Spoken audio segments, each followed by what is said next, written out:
days. There are many angles to consider, from economic security to human rights.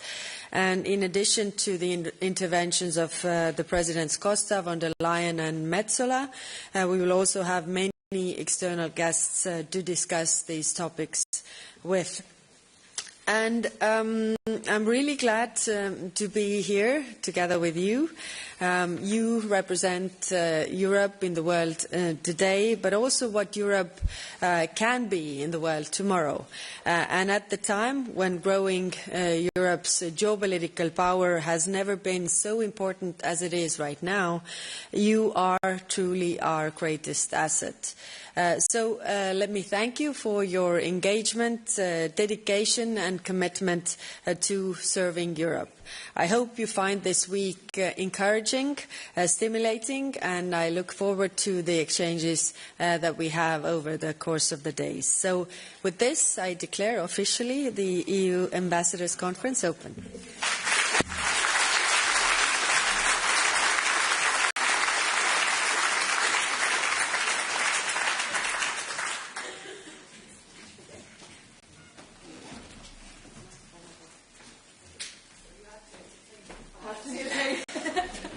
No, sure, if I have. No, good morning, everybody.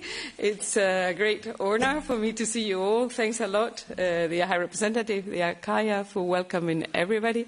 President Metsola is on her way, so if you can bear a few minutes quiet on your desks, on your seats, then we will welcome her.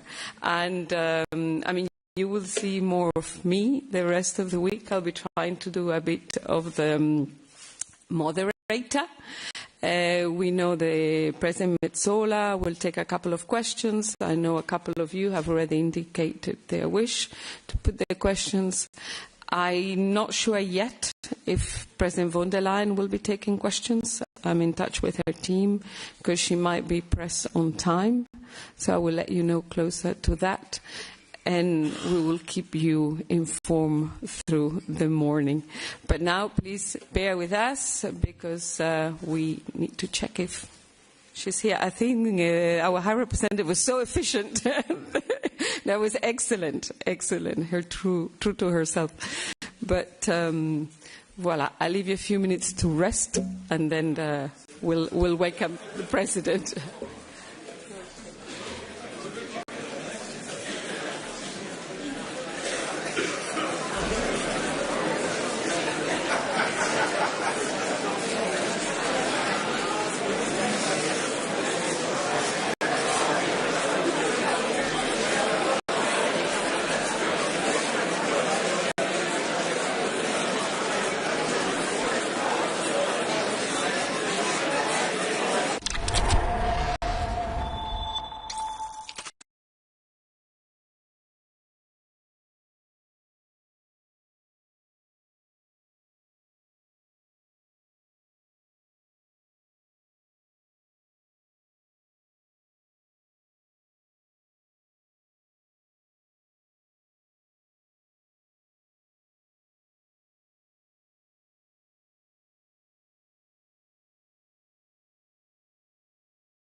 Seat.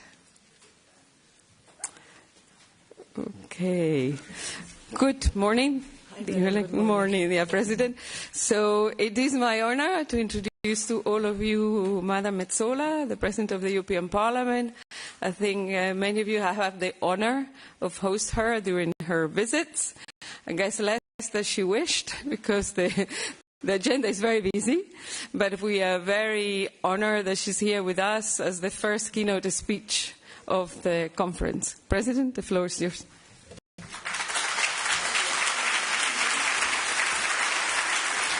Thank you so much.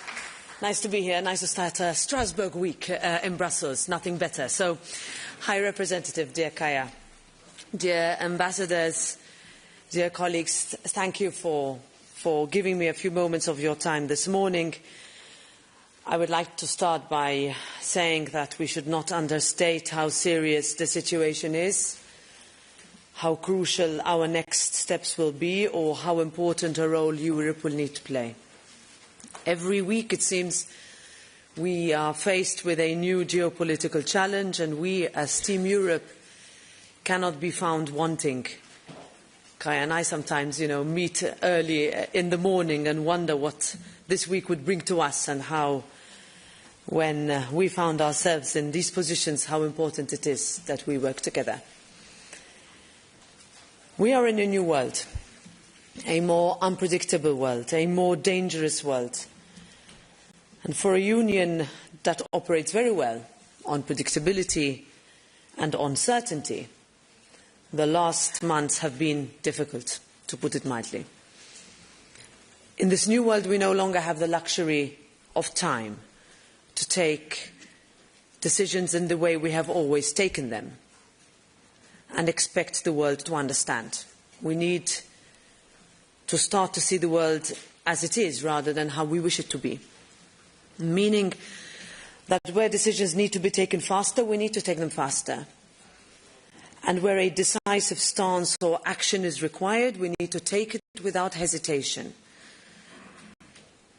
We need the courage, I would say, to free ourselves from the habits that too often hold us back and pull in the same direction. Our message to the world is that they should not underestimate Europe's resolve, strength and willingness to act. We need to allow Europe to be seen as the credible actor that it is. Nowhere is that urgency clear or more clear than in our sustained and consistent support for Ukraine, where we understand that Europe's commitment as we enter year 5 since Russia's illegal invasion must match the level of the threat, and the threat remains clear, it remains present, and it remains very real. Ukraine knows that they can rely on Europe as they keep up the fight with immense courage and pride.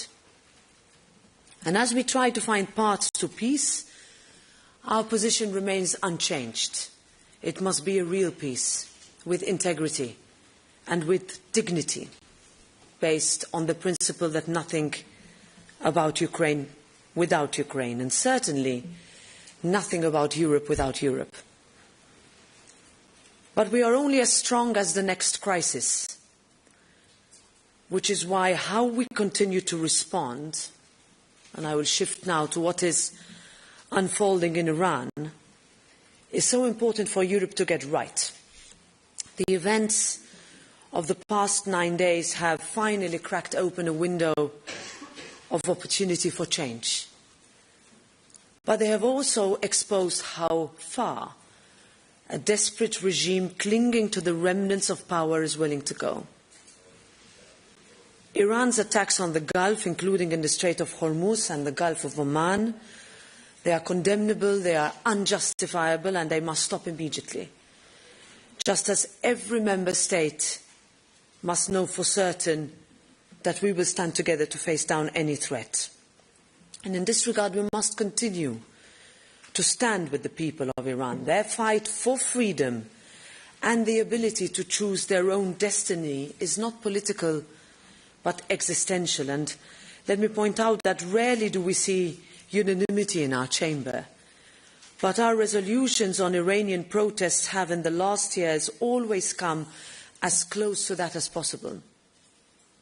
The Gulf countries are important strategic partners in these efforts. When I visited the United Arab Emirates for the EU GCC speakers meeting last year, we discussed between us the very risks that are now unfolding across the region, and it's as if to underline the urgency of those conversations, the Iranian regime attacked Qatar during that very visit. That is how quickly theoretical threats become real. It is the same conversations that we've had on our European neighbourhood. I don't think I have spoken to a single head of state, government or ambassador who does not agree with criteria-led merit-based enlargement as a geopolitical necessity. And yet, the Western Balkans, Ukraine, Moldova, they have been looking to Europe for years. Some have reached important milestones and are looking to us to match their reforms with a response. I've said this before, but it bears repeating. The longer we drag our feet, the more space we leave for others to fill in the void.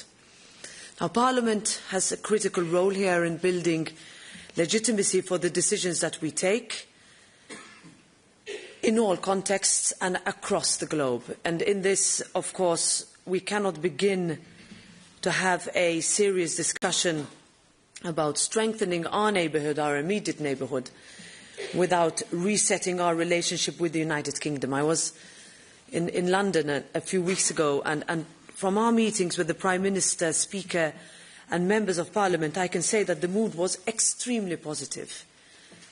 For the first time in a decade, if you will, there is a shared awareness that this is the moment to build new bridges, a real willingness to find pragmatic solutions that respects the decision of the British people while responding to the realities that we face today.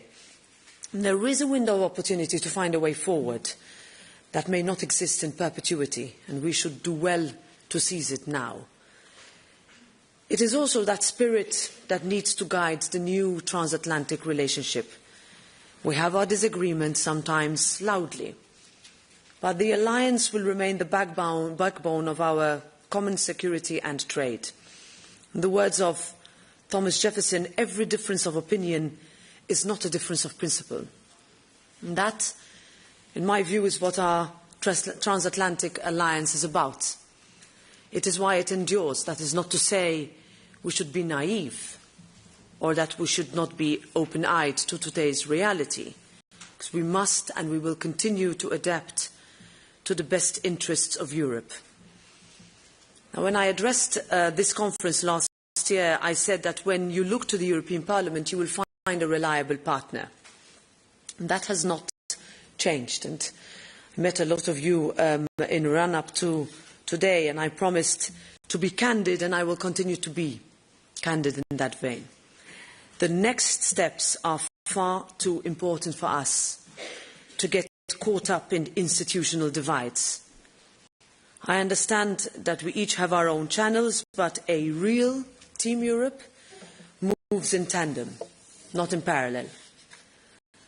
I don't want members of the European Parliament at your heels. I want them to be by your side, because that is how we project through European strength across the globe. It was members of the European Parliament who led the difficult path to designate the Islamic Revolutionary Guard Corps as a terrorist organisation.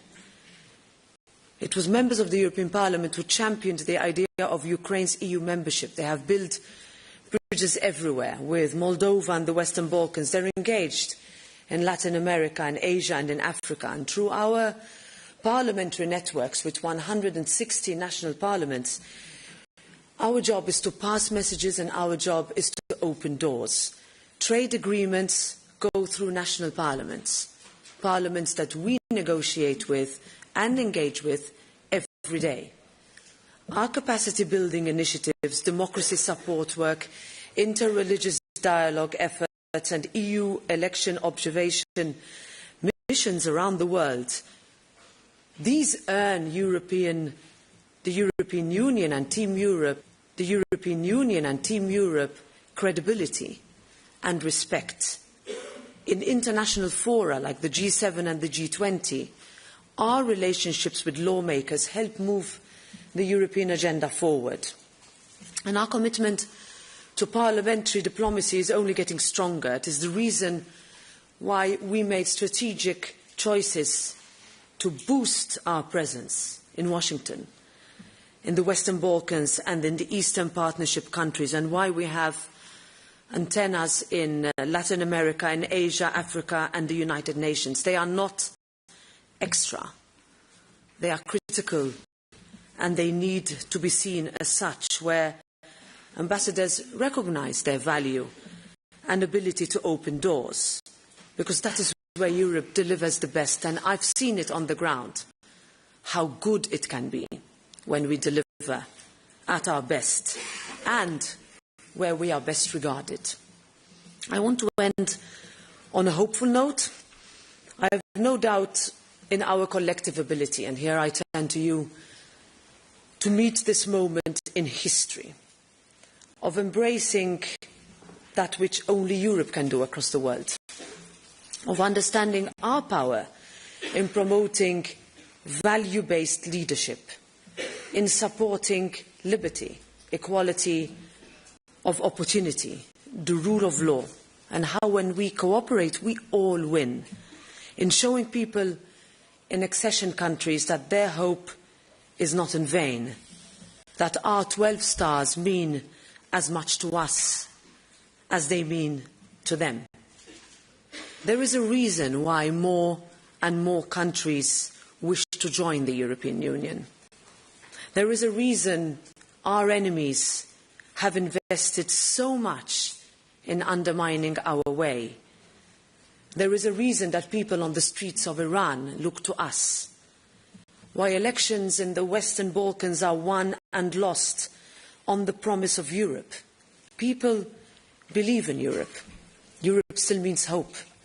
Sometimes we just need to see it within ourselves and remember that away from resolutions, conclusions, reports and institutional relations, we matter to people.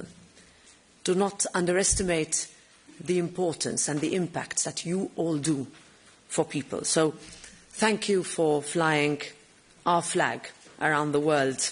Let's keep building. Let's keep building together.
Good morning, everybody. If you might sit down and be quiet. Thank you. Such a disciplined group. It's still Monday. Let's see how the weekend's. But again, good morning, everybody. It is my privilege now to introduce the President of the Commission. We're very grateful that in her very busy agenda she's made time to be with all of you this morning. So with no further ado, I give the floor to the President of the Commission, Mrs. von der Leyen.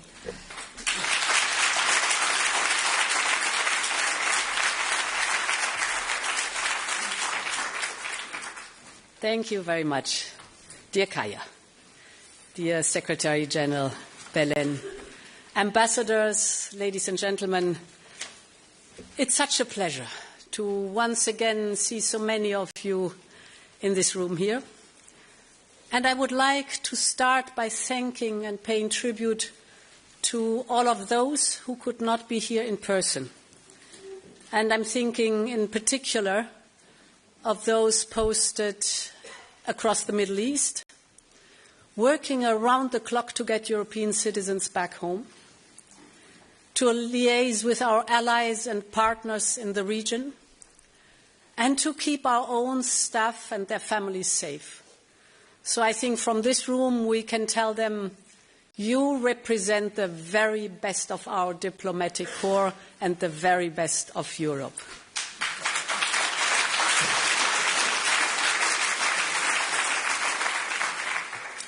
And I start with the Middle East, not only because of the gravity and the speed of the conflict there, but also because of what it tells us about the world and how Europe and its foreign policy fits into that. You will hear different views about whether the conflict in Iran is a war of choice or war of necessity. But I believe this debate partly misses the point, because Europe must focus on the reality of the situation, to see the world as it actually is today. And I want to be clear, there should be no tears shed for the Iranian regime. This regime has inflicted death and imposed repression on its own people. They slaughtered 17,000 young people.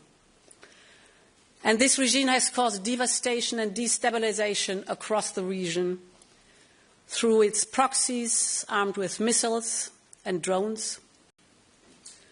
And many Iranians inside the country and across Europe and the world have celebrated Ayatollah Khamenei's demise, as have many more people across the region. They hope that this moment can open a path towards a free Iran. And I think the people of Iran deserve freedom, dignity, and the right to decide their own future, even if we know this will be fraught with danger and instability during and after the war. And beyond this, we can now see a regional conflict with unintended consequences. And the spillover is already a reality today, whether on energy or finance, trade or transport, or the displacement of people. British military bases have been targeted in Cyprus, who I want to reaffirm our full solidarity with from this place. NATO troops have been called upon to shoot down a drone. Our citizens are caught in the crossfire. Our partners are being attacked. And I've been in touch with many of them across the region to express our solidarity and support. And the longer-term impact is already posing existential questions on the future of our international rules-based system, on how Europe finds unity in this situation. All of this shows how precarious the global situation is today, how diverse threats are, and how Europe will always be affected by what happens around the world. So the idea that we can simply retrench and withdraw from this chaotic world is simply a fallacy. I believe it is vital that we understand that this will shape our foreign policy for years ahead. Dear ambassadors, over the course of this year's conference, you will hear many descriptions of the state of the world, whether it is about middle powers or multipolar disorder. You will discuss the importance of the rules-based international system and, of course, the urgent need for its reform. You will exchange ideas about national security and economic security. All of this will feed into our work, in particular ahead of the new European security strategy that we are working on with the HRVP and our diplomatic service. But at the same time, these attempts to label today's world mask two tangible and structural realities which are far from important for Europe. The first is that Europe can no longer be a custodian of the old world order, for a world that has gone and will not return. We will always defend and uphold the rules-based system that we helped to build with our allies, but we can no longer rely on it as the only way to defend our interests, or assume its rules will shelter us from the complex threat that we face. So we need to build our own European path and find new ways of cooperating with partners. The second is that we need a clear-eyed, hard look at our foreign policy in today's world, both in how it is designed and how it is deployed.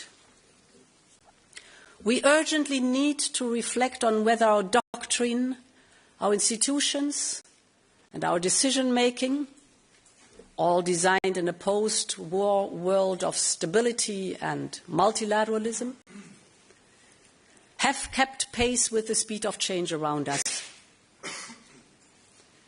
Whether the system that we built, with all of its well-intentioned attempts of consensus and compromise, is more a help or a hindrance to our credibility as a geopolitical actor. I know this is a stark message and a difficult conversation to have, but I also know that many of you have felt this tension in your everyday work. The point is that if we believe, as I do, that we need a more realistic, a more interest-driven foreign policy, then we have to be able to deliver on it. And that is at the heart of my message today. Dear ambassadors, Europe has already moved a long way in this direction in the last few years. We have become more adept at using our strength in the pursuit of our interests, our market, our trading reach, our economic security levers. We have stood up forcefully when our member states were challenged, for instance with Denmark in the case of Greenland. We are investing in our democratic resilience at home to counter foreign information manipulation.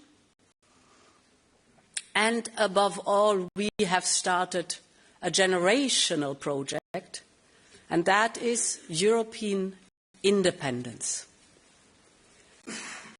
The goal is to make ourselves more resilient, more sovereign and more powerful. From defense to energy, just these days, from critical raw materials to strategic technologies. Your work to deepen, de-risk and diversify our partnerships around the world is invaluable to this. This is what independence looks like in today's world. It means not relying on a singular supplier for vital assets, from energy to defense, from semiconductors to vaccines, from clean tech to raw materials, just to name a few. And for this, we need more connections with reliable, trusted partners, from the trade deals to the security partnership that you have helped broker. This is already making a real difference. But we need to go further. We need to be prepared to project our power more assertively. For instance, to counter aggression and foreign interference with all of our tools, whether economic or diplomatic, whether technological or military, or by being much more pragmatic when it comes to doing business around the world. As I have traveled around the world, I've spoken with many of you who have made exactly the same point. Europe needs to get on to its front foot and start seizing the opportunities that are out there. Almost 2/3 of global growth is happening outside the United States and China. Countries across all continents are looking for their place in the world. They don't want to be part of any sphere of influence. They just want to be prosperous and sovereign. And this is why they are diversifying their trade relationship. Because they are too hedging against dependencies. From Central Asia to the heart of Africa, from Latin America to Southeast Asia, vast parts of the world are looking for stability and trusted partners. And this is our hallmark, our European offer. So as we look ahead, we must continue to seize these opportunities, putting our interest front and center of our work. And there are 3 areas where I think this is particularly important.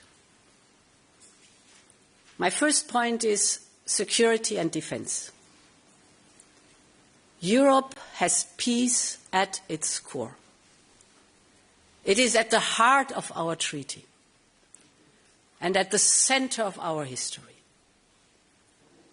It remains an enduring mission for each and every one of us. In order to seek peace in today's world, Europe must be able to project power, to deter, to counter, and to increase our influence. In simple terms, we need to invest in means to protect our territory, our economy, our democracy, basically our way of life. And this will be at the heart of our new European security strategy. In all our assets and policies, we must mainstream security considerations. In fact, security must become the organizing principle of our action. It must be the default mindset, from defense to data, from industry to infrastructure, from technologies to trade.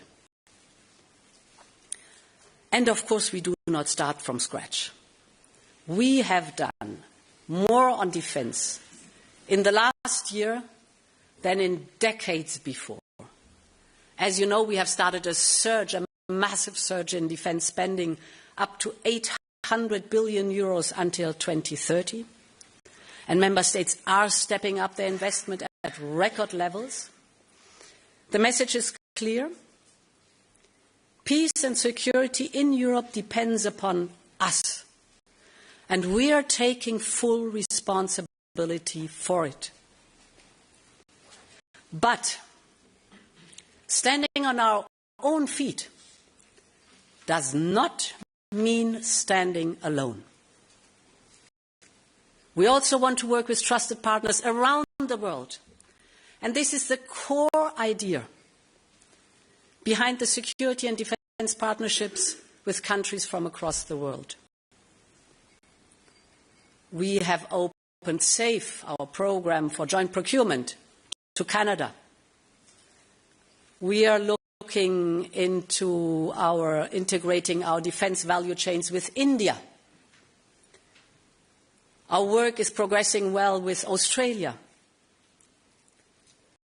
Our union has engaged in this kind of security cooperation, but never at this scale. Now, some may say we are stepping out of our comfort zone, or others argue that we should focus only on what is happening on our own borders. But the threats we face come from all directions and all domains, whether cyber or space. So this truly 360-degree approach to our security must continue to drive our work. The point is that the world around us is changing at incredible speed. And now Europe is changing too.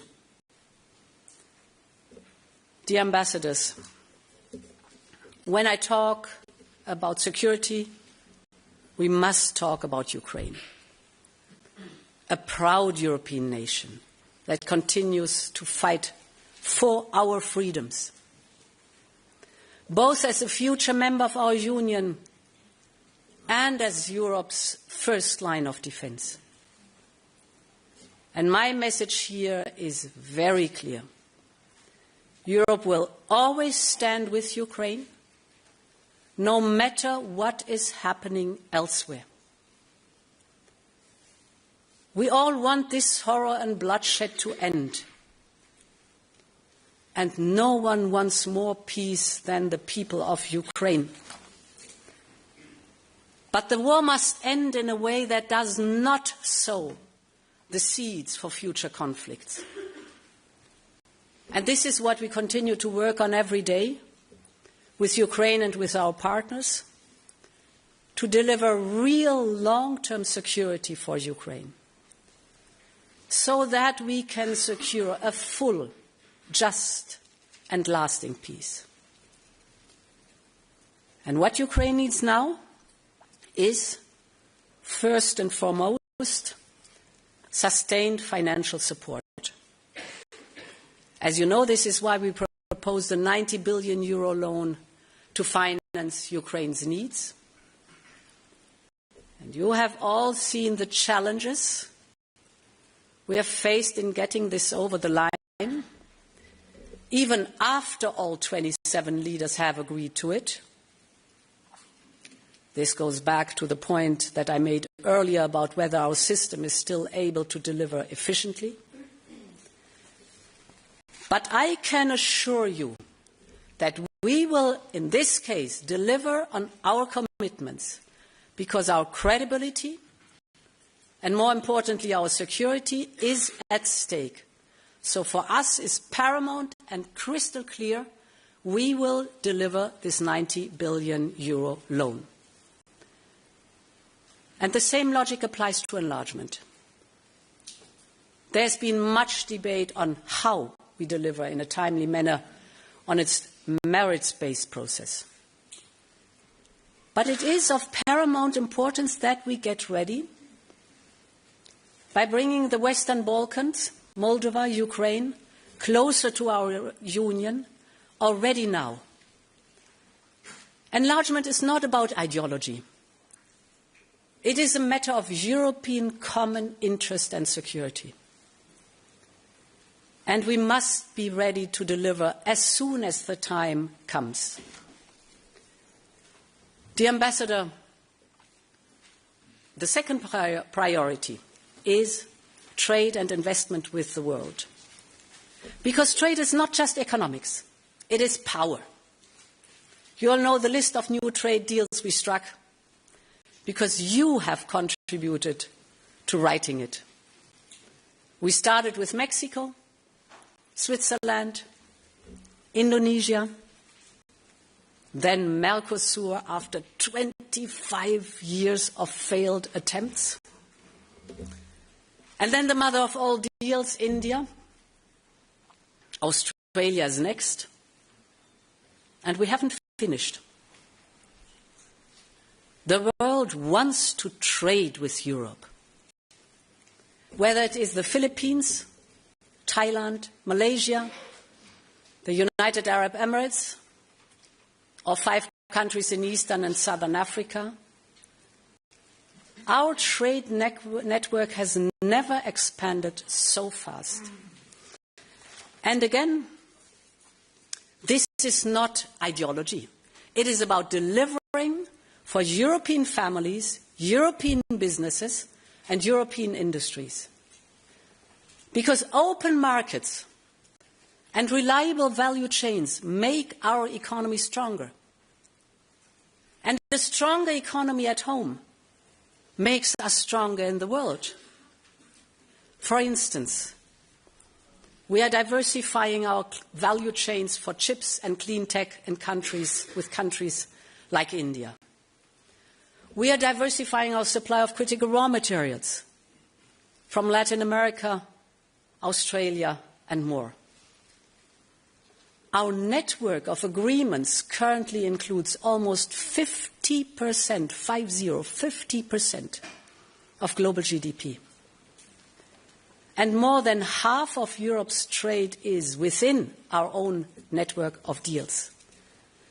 This means our companies can have predictable, rules-based trade with more than half of the world. And we want to expand this community even more. For instance, by cooperating with the 12 members of CPTPP, the Trans-Pacific Partnership. The point here is that there is a compelling business case for trading and investing around the world. Take Global Gateway. In the roughly 4 years since it was launched, we have already shot past our initial goal to mobilize 300 billion euros. And I'm convinced that we will pass the 400 billion euro mark next year. Because there is demand across the world for European investment. And the reason is simple. When we invest in clean energy value chains in North Africa, or in skills for processing minerals along the Lobito corridor, or in digital connections along the India, Middle East, Europe corridor, IMEC, or in local pharma industries across Africa and the Caribbean. When we invest in all these projects, it is crystal clear that both sides stand to win. Europe gains from stronger supply chains. Our partners gain sustainable investment in local infrastructure, in skills and jobs. And these are legacy jobs in new local industries. And this creates new markets for local companies and also for ours. It is a model that works. And this is why, in the next European budget, we have proposed to increase the Global Europe funding by 75%. The message is very clear. Global Gateway is all about mutual benefits and it is a means to develop partnership and projects that advance our values. Think, for instance, about strategic projects such as the Trans-Caspian Transport Corridor. At first sight, its goal is to cut the overland journey between Central Asia and Europe from 30 to 15 days. But there's more into it. The corridor will also connect former enemy countries in the South Caucasus between them and to Europe. And just like coal and steel brought Europe together after World War II, this new corridor can make trade and cooperation the norm in a troubled region and be a route not just to Europe, but to peace. And my point is simple. In this region, as well as in Africa or the Middle East, our investments mean we have leverage and agency. Or look at the success of the Pact for the Mediterranean, which is revitalizing our partnership across the region. The point is we must turn our financial strength into the power to make a real difference. That is what a pragmatic, interest-driven foreign policy can deliver for Europe and for all of our partners across the world. Dear ambassadors, the third point I would like to make is about our diplomacy and how it can help deliver for Europeans. Our support to the United Nations and its charter is an essential part of who we are. Together with member states, we make the single largest financial contribution to the UN system, year after year. And you know all why. In a more conflictual world like ours, we need a rules-based global governance. Of course, the UN system also needs reform. And when traditional formats reach a standstill, we need to look for creative ways of addressing the most serious crisis of our times. Europe has always been ready to engage in innovative formats for diplomacy, be they quartets, contact groups, coalitions of the willing, or regional initiatives. And this is why we will continue to look at all ways to work together to deliver on our most pressing responsibilities and priorities. Most notably, the reconstruction of Gaza and peace for Palestinians and Israelis. Every new initiative should aim to complement the United Nations, not compete, nor replace it.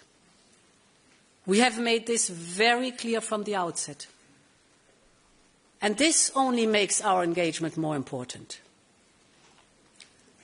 But Europe cannot shape the world from the sidelines.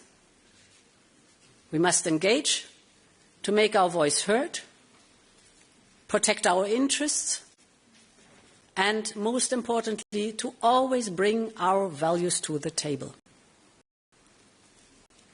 As our foreign policy will change, this imperative never will. Dear ambassadors, I want to finish by acknowledging that there are many priorities, many regions, many countries that I have not mentioned today. This is not because our work there is any less important, but rather because I wanted to make a broader point about where we stand and about the very real choice that we face. There will always be a level of constraint on Europe's foreign policy because of geography or geopolitics. We have to accept that. And we have to be honest that we cannot solve every global issue or perfectly reconcile our values and our interests on each occasion.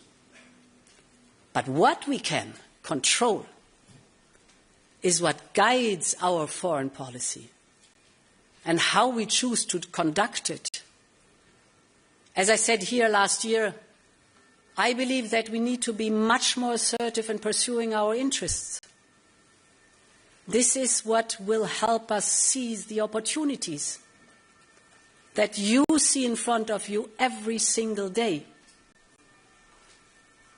But I believe that we also need to look very critically at whether our structures and tools are still fit for that purpose or for today's world. The situation in the Middle East is not a trigger for this. It is, in fact, a symptom of the wider issue, as was Greenland, as is Ukraine, and will be many more places in the year ahead. The point is that in times of radical changes like ours, we can either cling to what used to make us strong and defend habits and certainties that history has already moved beyond, or we can choose a different destiny for Europe. We can build a foreign policy that makes us stronger at home, more influential globally, and a better partner to countries around the world. A foreign policy that is a core pillar of European independence, that protects our interests and advances our values, not with nostalgia or by mourning the old world, but by shaping the new one. And therefore, I want to thank you again for your incredible work, and I want to conclude, as always, by saying, long live Europe. Thank you.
Colleagues, there will be more breaks in the course of the day.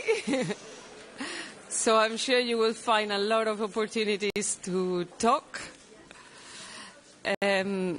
Just a word of introduction on my side. I think the High Representative, the President already said it. We are very empathetic and very grateful to the colleagues who have stayed behind in the Middle East to hold the fort with everything that is happening, but also to Mariana, who stayed behind to prepare the visit of President Costa, and to Veronica in Kabul, who's stayed there, because there's also another crisis in Kabul, in case you hadn't noticed. So I know they're listening and they're trying to watch, so just to say that they're all in our hearts and in our minds. And without further ado, I give the floor now to our High Representative, and do note that this is just a speech. Tomorrow you will have a full session for Q&A. Thank you.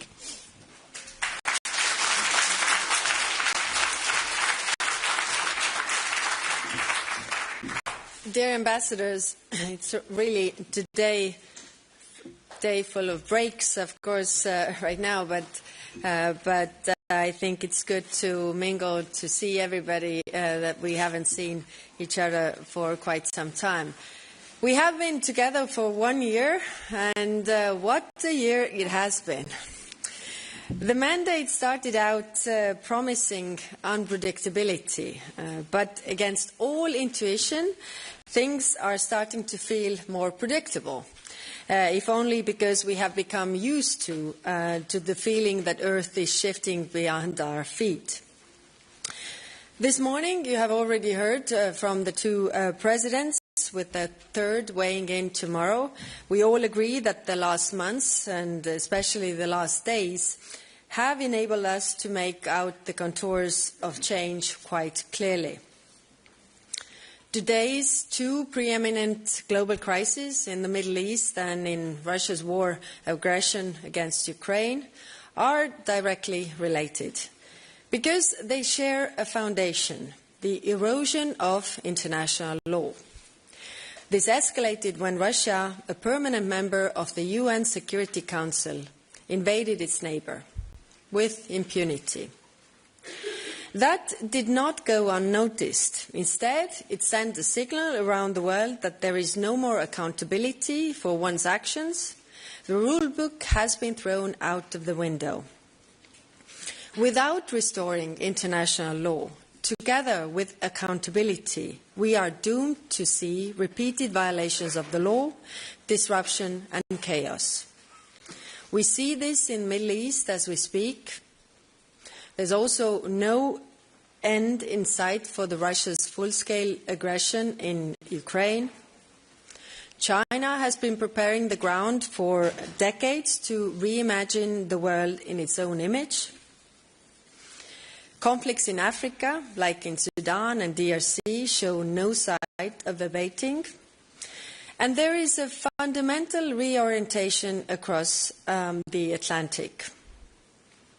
Cumulatively, these trends point to a new world order characterized by competition and coercive power politics, featuring military powers who aim to establish and secure spheres of influence.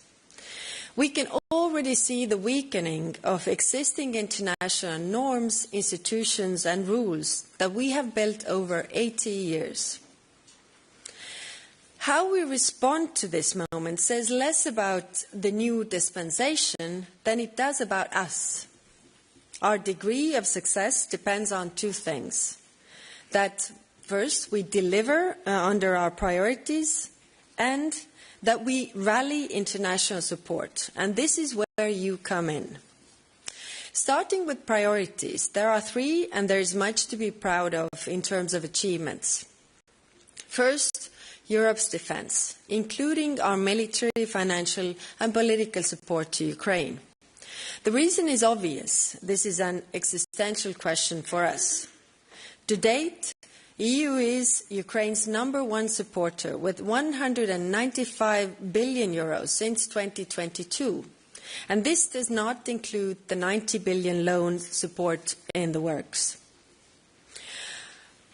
Our work to take down Russia's shadow fleet and fight foreign interference and information manipulation, FIMI, in Moldova, for example, are EAS success stories to be proud of.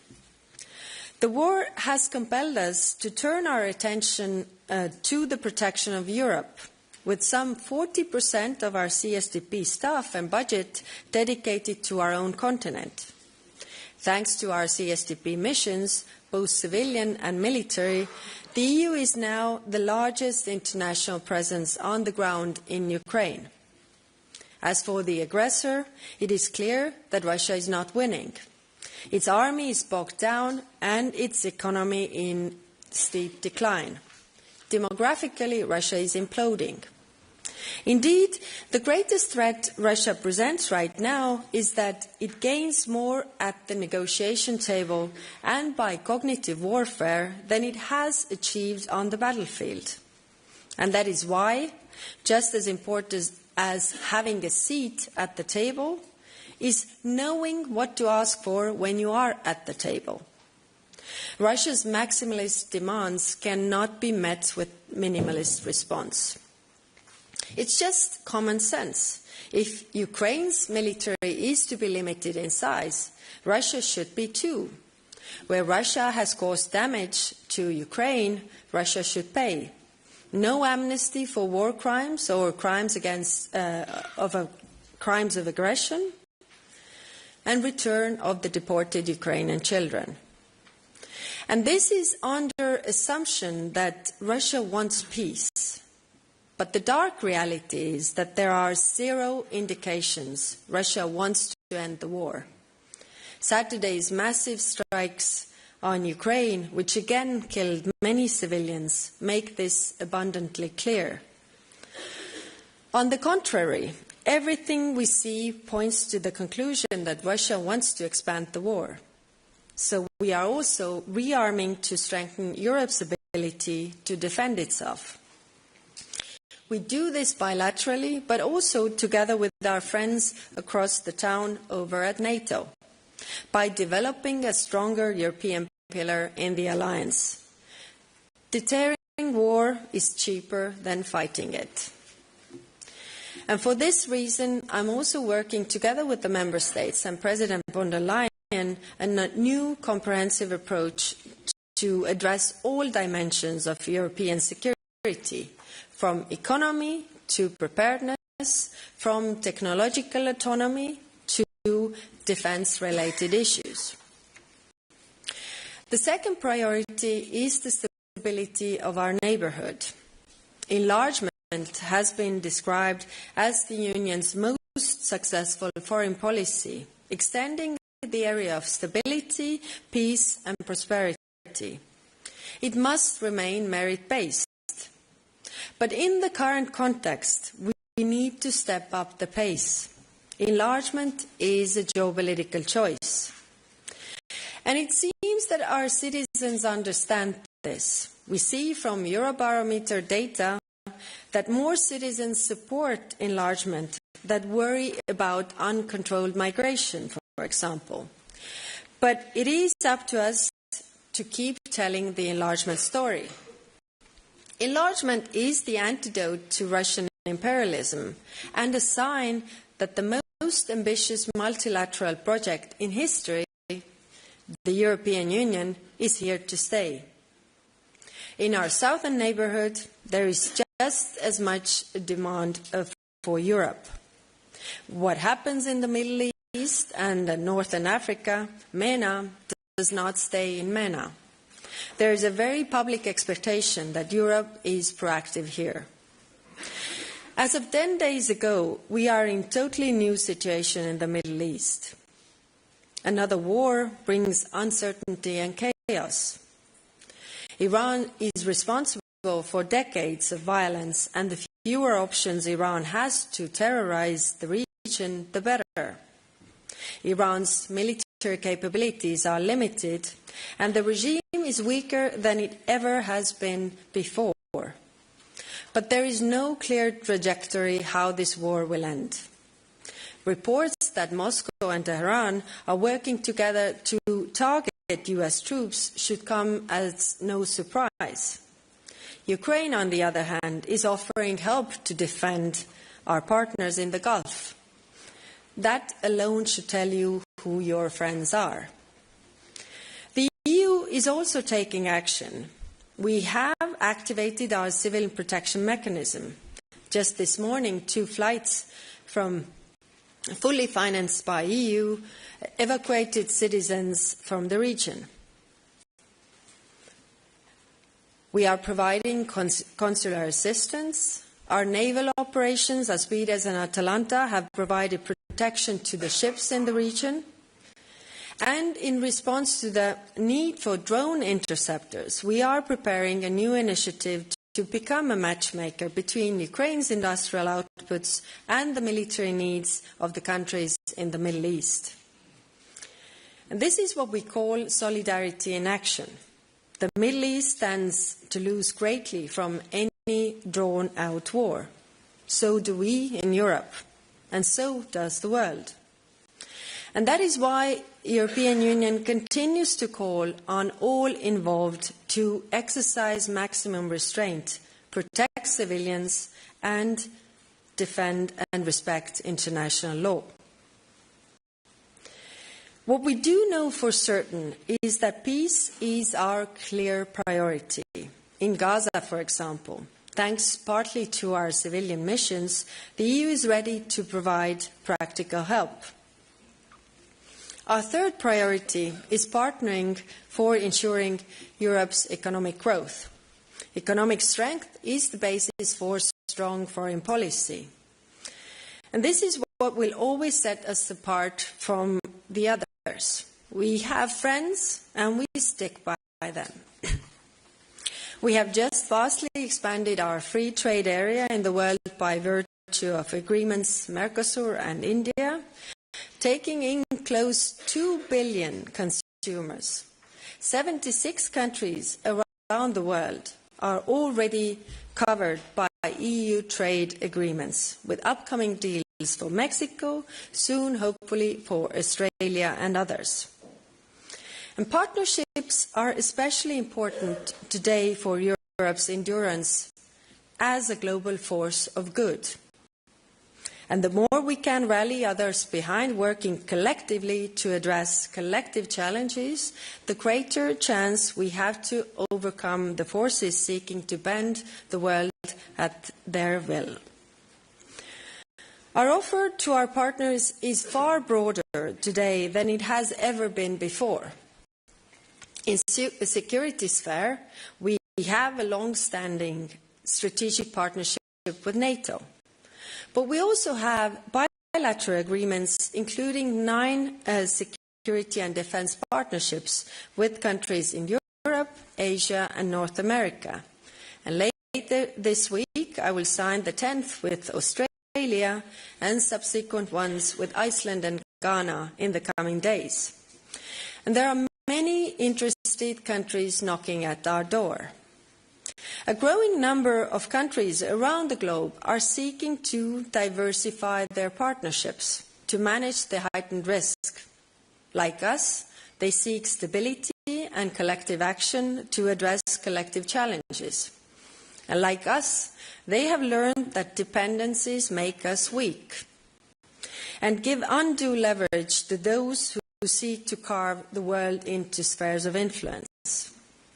And like us, they understand that rules-based international order is vital to avoid inevitable anarchy and suffering the world would come from this.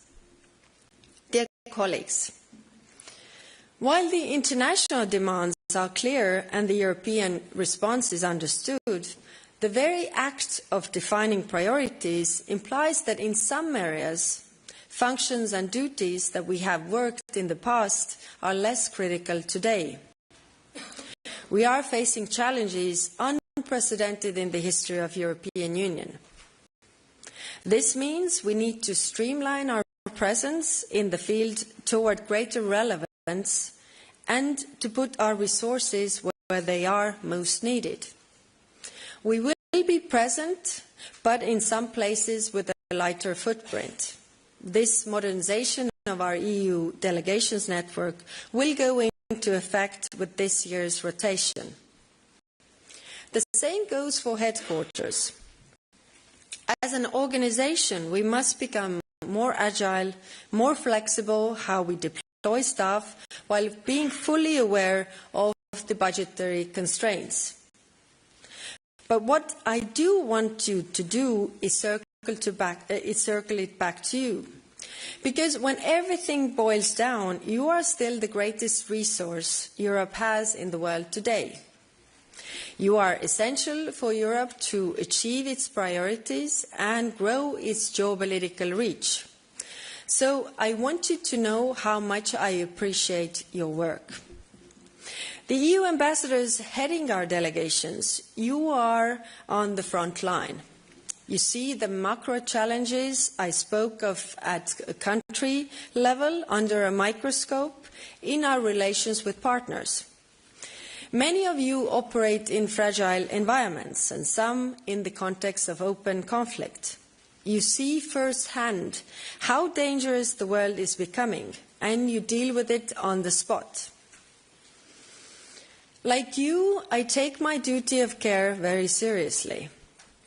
We stand ready to support and assist you, your staff and your families in difficult circumstances. I'm thinking today especially about those of you turning in from countries in the MENA region and Ukraine, as well as those who continue to serve the Union elsewhere in the midst of active armed conflict or extreme political pressure. In the current context, not only has your work become more relevant, but it requires more diplomatic skill, sophistication and savoir-faire than it did just even a year ago. In your work as flag bearers around the world, I want to draw your attention, and that of us here in headquarters, to 7 principles. And these are important guidelines for all of us serving the Union, whether at home or abroad. First, the name of our organisation is the starting point, the European External Action Service. So we must develop a bias for even stronger action. We all need to be faster in our procedures and in coming up with fresh ideas. Second, we must think big. I mean, think globally to look for opportunities where EU can act for the common good, but also for the EU's good.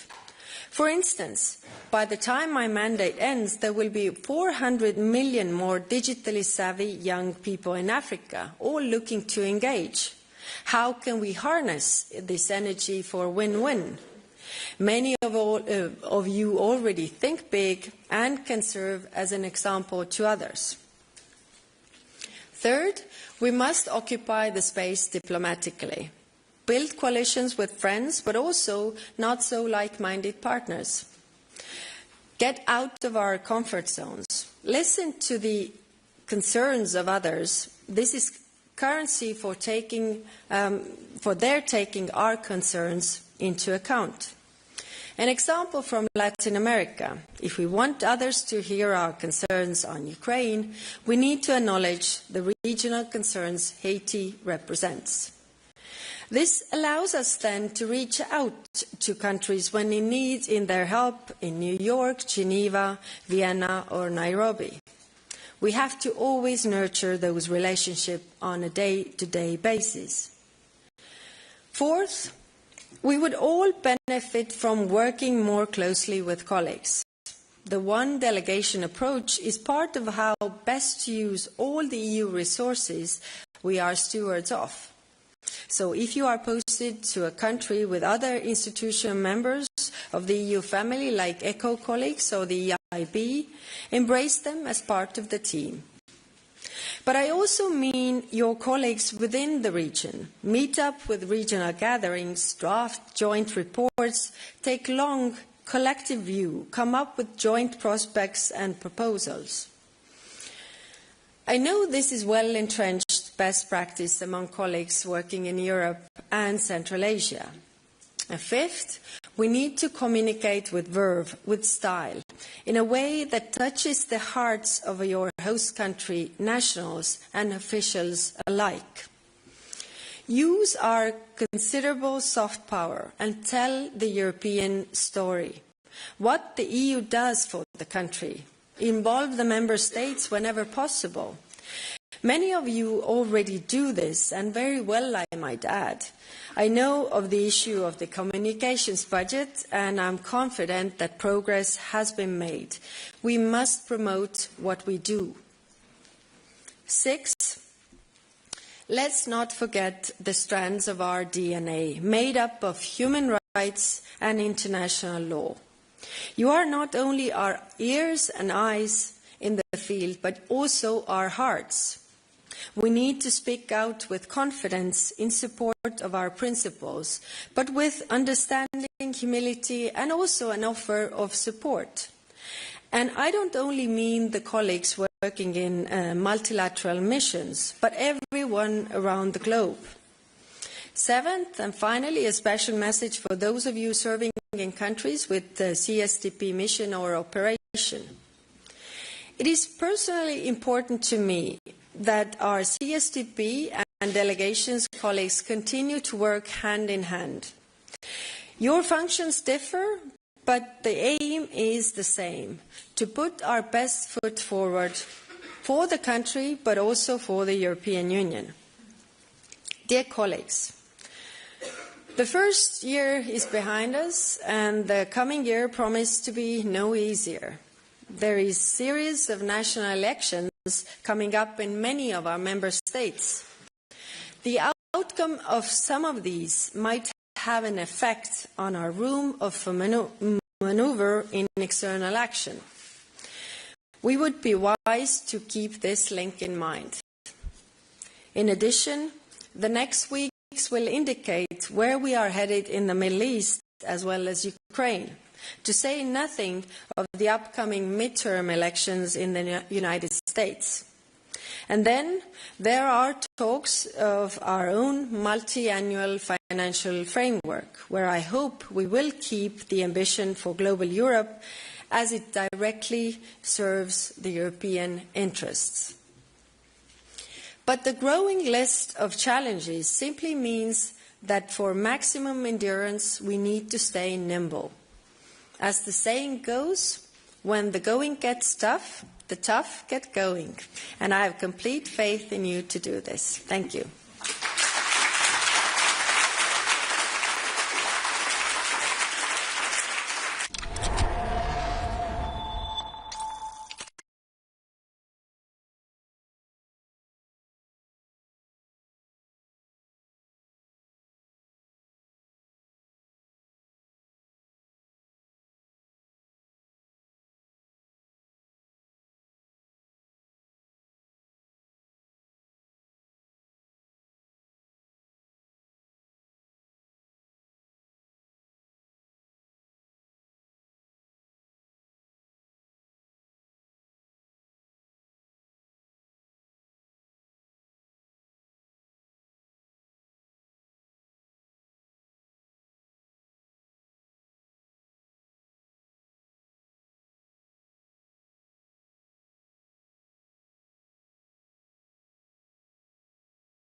Dear colleagues, good morning, guten Morgen, buongiorno, guten Morgen, hola. As you can see, I feel a bit compelled to bring in a bit of European linguistic diversity for this session, which may otherwise look a bit too franco-français. As you know, it was not meant to be like this, but nevertheless, and switching to French, nous sommes très honorés, Monsieur le ministre, de votre présence aujourd'hui. Vous êtes le ministre de l'Europe et des Affaires étrangères. Et le titre de votre fonction couvre parfaitement le thème de cette session sur l'Europe et les affaires étrangères et la place de la diplomatie dans ce monde en changement. Avant de vous passer la parole pour votre allocation introductive, en préalable à la session de questions et réponses, permettez-moi de dire quelques mots. Nous avons eu ce matin la présidente Roberta Metsola, la présidente Ursula von der Leyen et la haute représentante Kaja Kallas qui nous ont présenté un peu l'environnement et le paysage en turbulence dans lequel nous vivons et les enjeux qui se posent pour la diplomatie européenne. Quel sens donner justement à la diplomatie européenne dans cette période de turbulence et de rupture, comme l'a dit le Premier ministre McCartney? Quel sens donner à la diplomatie lorsque ce sont les messages sociaux et les missiles qui prennent la place avant les émissaires? Le retour des impérialismes russes, chinois et nouvellement américains qui se fait aux dépens des intérêts et des valeurs défendues par l'UE et ses États membres. Donc la question c'est, faut-il modifier notre ADN et face à la brutalisation des relations internationales, comment voyez-vous justement la place des valeurs dans la politique étrangère de l'Union européenne?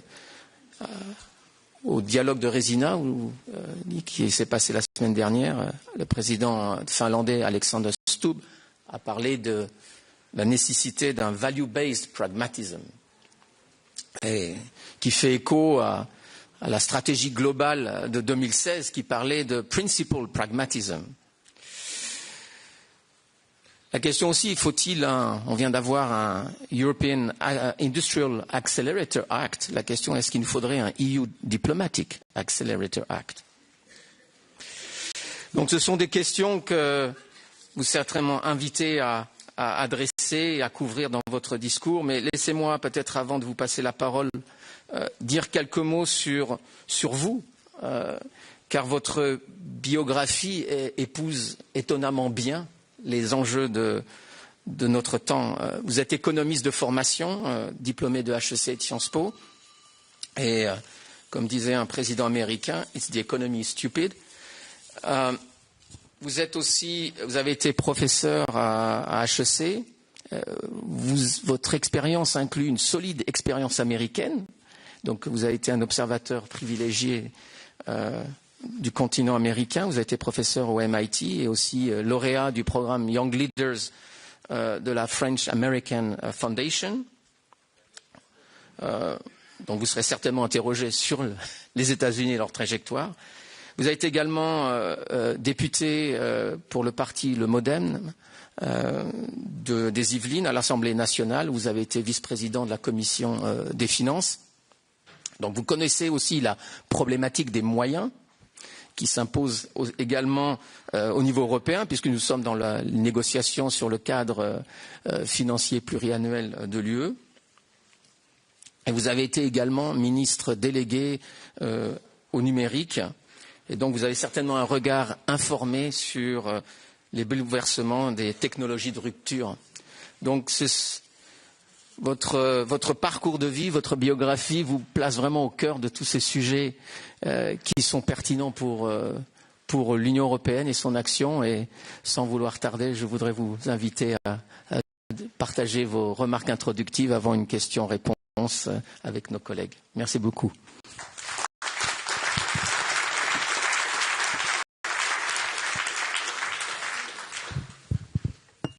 Mesdames et messieurs les ambassadrices et les ambassadeurs, les représentants spéciaux, les chefs de mission et d'opération, mesdames et messieurs, l'actualité brûlante qui est marquée par la guerre au Proche et Moyen-Orient, par la poursuite de la guerre d'agression russe en Ukraine et plus généralement par la brutalisation du monde, ne doit pas nous faire perdre de vue le principal défi géopolitique, la rivalité croissante, menant à la confrontation possible entre deux puissances, deux superpuissances, la Chine et les États-Unis.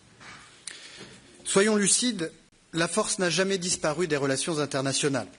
Elle n'a pas été abolie par le droit international, ni dissoute dans la Déclaration universelle des droits de l'homme. Elle a été domestiquée. Comment ? Eh bien, en faisant en sorte que ce qui est fort soit juste, conformément à l'intuition de Blaise Pascal. Les efforts pour domestiquer la force se succédèrent tout au long du XXe siècle. La Société des Nations fut une première tentative admirable, mais néanmoins inaboutie, car elle demandait aux États de renoncer à la force sans leur offrir de garanties crédibles sur son encadrement. Après 1945, l'Organisation des Nations Unies, les institutions de Bretton Woods tirèrent les leçons de cet échec. Elles ne cherchèrent pas à nier les rapports de puissance, mais à les organiser. Les grandes puissances y virent leur intérêt, non par altruisme, mais par calcul rationnel. Et elles bénéficièrent d'une position d'oligopole matérialisée par leur siège de membre permanent du Conseil de sécurité des Nations Unies associé au droit de veto. Sans ces concessions faites aux grandes puissances, aucun multilatéralisme durable n'aurait été accepté. Et de fait, les États-Unis d'Amérique tirèrent des dividendes exorbitants du multilatéralisme. Dividendes sécuritaires, avec les opérations de maintien de la paix, avec l'architecture de non-prolifération, avec l'OTAN, dont nombre de ses membres ont servi de débouché à leur puissante industrie de défense. Dividendes monétaires, avec le système de Bretton Woods, le dollar devint une monnaie de réserve mondiale permettant à l'économie et au budget américain de se financer à moindre frais. Dividendes commerciales, avec les règles du GATT, puis de l'OMC, les services financiers et numériques américains purent se répandre sans contrainte sur toute la planète. Mais cet équilibre des forces garanti par le droit se fragilisa avec la fin de la guerre froide. La fin du face-à-face structurant entre les deux blocs fut interprétée en Occident comme la victoire définitive du modèle occidental. Et l'on vit l'hyperpuissance américaine, sûre de son fait, prendre des libertés avec le droit dont elle était pourtant garante. Dans le même temps, une grande partie du reste du monde vécut cette période comme une mise sous tutelle. La mémoire des humiliations coloniales, les ajustements structurels imposés, les interventions unilatérales nourrirent une frustration qui devint un désir de revanche. La manifestation la plus spectaculaire de ce désir de revanche fut le réveil de la Chine. Une civilisation millénaire convaincue d'avoir été reléguée au rang de périphérie. Et en moins d'un demi-siècle, sa part dans la richesse mondiale passa de 2% à 20%. Cet essor sans équivalent dans l'histoire permit à des centaines de millions de personnes de sortir de la pauvreté. Il s'accompagna d'une industrialisation phénoménale et d'une montée en gamme technologique guidée par le primat de l'efficacité. Mais à cette ambition économique vint se superposer une ambition politique explicite, rétablir la prééminence de la Chine dans l'ordre international et s'imposer face à l'hyperpuissance du XXe siècle. Et pour cela, mobiliser l'ensemble des leviers de puissance à sa disposition. Puissance économique. La Chine a dépassé l'année dernière le trilliard de dollars d'excédent commercial grâce à une politique industrielle très offensive qui vise à assurer les conditions de la prospérité tout en plaçant le reste du monde, y compris les États-Unis, dans une situation de dépendance. Et ce sont aujourd'hui l'ensemble des pays de l'Union européenne qui accusent un déficit commercial vis-à-vis de la Chine. Puissance diplomatique. La Chine s'investit dans le dialogue bilatéral comme dans les enceintes internationales, pour défendre ses intérêts, mais aussi pour contenir et faire refluer l'influence américaine. Avec l'Organisation de coopération de Shanghai, avec les BRICS, qui en population comme en richesse ont désormais dépassé le G7. Puissance militaire, l'armée populaire de libération compte plus de 2 millions de soldats, ce qui en fait la plus grande armée du monde en effectif, devant les États-Unis d'Amérique. L'objectif semble clair, s'imposer comme puissance centrale en rattrapant, puis en dépassant les États-Unis. Au fond, la Chine veut redevenir ce qu'elle estime jamais n'avoir dû cesser d'être, l'empire du milieu. Et à Washington, la Chine est présentée comme le défi géopolitique le plus déterminant pour les États-Unis. Des mesures de plus en plus confrontationnelles sont adoptées. C'est l'annonce de droits de douane allant jusqu'à 145%, l'interdiction du réseau social TikTok, des restrictions de visa pour les étudiants et les chercheurs chinois, l'inscription sur la liste noire d'un grand nombre d'entreprises chinoises, le renforcement massif de la présence militaire américaine dans l'Indo-Pacifique, la tentative de rapprochement avec la Russie dans l'espoir de détacher Moscou de Pékin dans une manœuvre diplomatique inversant celle de Nixon. L'ensemble de ces mesures dessine une stratégie assumée, contenir la Chine et éviter qu'elle ne supplante les États-Unis d'Amérique. Chacun des deux grands acteurs de ce duopole développe d'ailleurs une vision alternative à celle de la Charte des Nations Unies pour ériger un ordre international nouveau au sein duquel il jouerait naturellement le premier rôle. La Chine promeut depuis septembre 2025 l'initiative pour la gouvernance mondiale. Et quant aux États-Unis, ils ont créé un Conseil pour la paix, le Board of Peace, avec pour responsabilité principale la paix et la sécurité du monde, à Gaza comme ailleurs.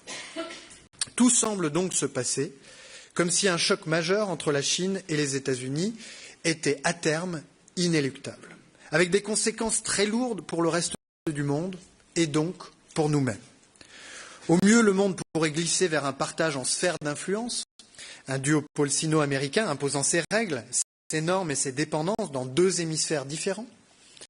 Au pire, la rivalité pourrait basculer dans une confrontation ouverte entre deux puissances dotées, membres permanents du Conseil de sécurité. Ce choc est-il vraiment inéluctable? N'avons-nous plus qu'à choisir notre camp et à subir? Je n'y crois pas. Car dans ce système d'équations par nature complexe, il y a une variable inconnue et qui peut tout changer. Cette variable inconnue, c'est l'Europe. Oui, l'Europe est la grande inconnue de l'équation stratégique mondiale. Parce que la résistance à la brutalisation du monde s'organise ici, en Europe. Et de l'Asie du Sud-Est à l'Amérique latine, en passant par l'Afrique, des peuples libres et désireux de le rester attendent que l'Europe se lève et montre la voie de l'équilibre. Elle est attendue par des États de plus en plus nombreux, attachés à leur indépendance, qui refusent toute logique de bloc et montrent qu'une architecture de sécurité collective fondée sur le dialogue est possible et qu'elle passe aujourd'hui par une Europe forte. Oui, l'Europe est la grande inconnue de l'équation et à bien des égards une variable que certains préféreraient voir disparaître. Une variable que l'on cherche parfois à effacer.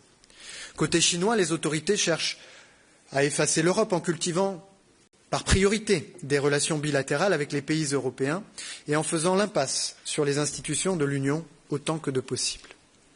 Côté américain, l'effacement est théorisé explicitement dans la revue nationale stratégique publiée le 5 décembre 2025. L'Europe y est décrite comme un continent condamné, je cite, à l'effacement civilisationnel. La vérité est ailleurs. Une Europe éclatée serait une Europe plus facilement vassalisée.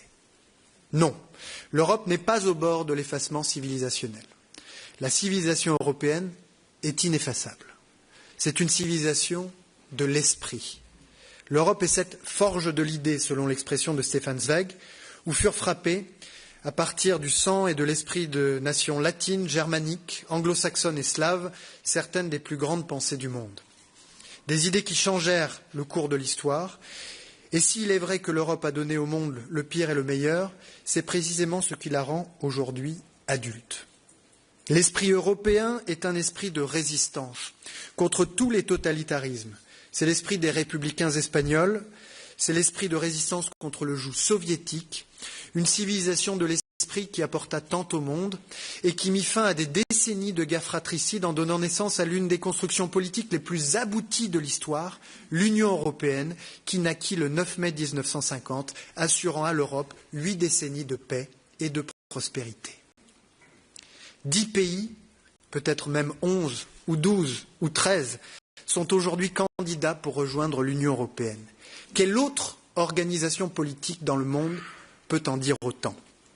Oui, à Tbilissi, comme sur le Maïdan en 2014, des peuples se lèvent et chantent leur aspiration à la démocratie au son de l'Ode à la joie et en brandissant le drapeau européen comme un symbole d'espérance et de liberté. Quel autre idéal politique dans le monde suscite un tel engouement? De fait, on vit mieux en Europe qu'aux États-Unis ou en Chine. Notre espérance de vie est plus longue, la mortalité infantile plus faible, 2 fois plus faible, les inégalités aussi. Ceux qui annoncent l'effacement de la civilisation européenne devraient donc commencer par s'interroger sur leurs propres faiblesses. Non, l'Europe n'est pas au bord de l'effacement civilisationnel.